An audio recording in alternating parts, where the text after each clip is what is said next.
Le service repose sur les moyens humains et matériels mis en œuvre, des moyens qui diffèrent d'un service à l'autre suivant la taille et l'organisation.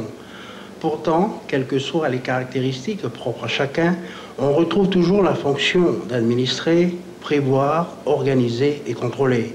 C'est le rôle d'un receveur ou d'une receveuse. Faisons connaissance avec Yacinita Lotoamaka, épouse Longlong Folau dans la profession depuis plus de 5 ans. J'ai choisi d'être receveur parce que ça me plaît, mais ça n'a pas été facile.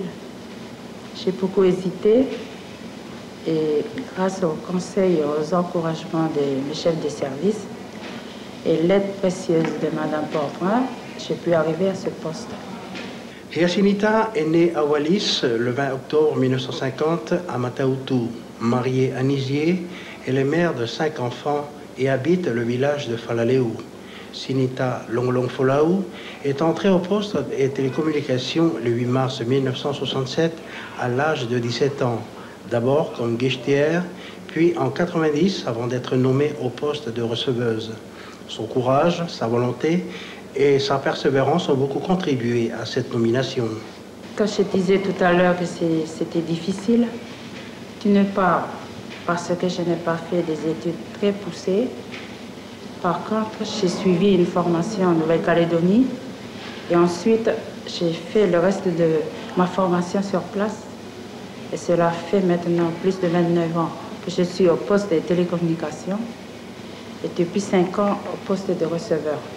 Si son activité principale est de recevoir les détenus publics, son rôle reste néanmoins indispensable au fonctionnement de son service. Un rôle comportant de nombreux avantages et d'inconvénients.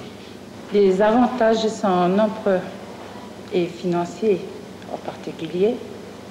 Et comme toute profession, il y a ses inconvénients. Quand on est guichetier, le travail consiste à faire une chose bien précise. Mais quand on est receveur, c'est différent. Je peux vous dire que c'est un travail qui n'est pas de tout repos, mais tous ces inconvénients sont vite effacés, puisque c'est un travail qui me plaît et j'ai la confiance de mes supérieurs et de mes collègues. Une honnêteté et une intégrité scrupuleuse sont indispensables pour bien exercer ce métier, car il est difficile de travailler avec l'argent des autres.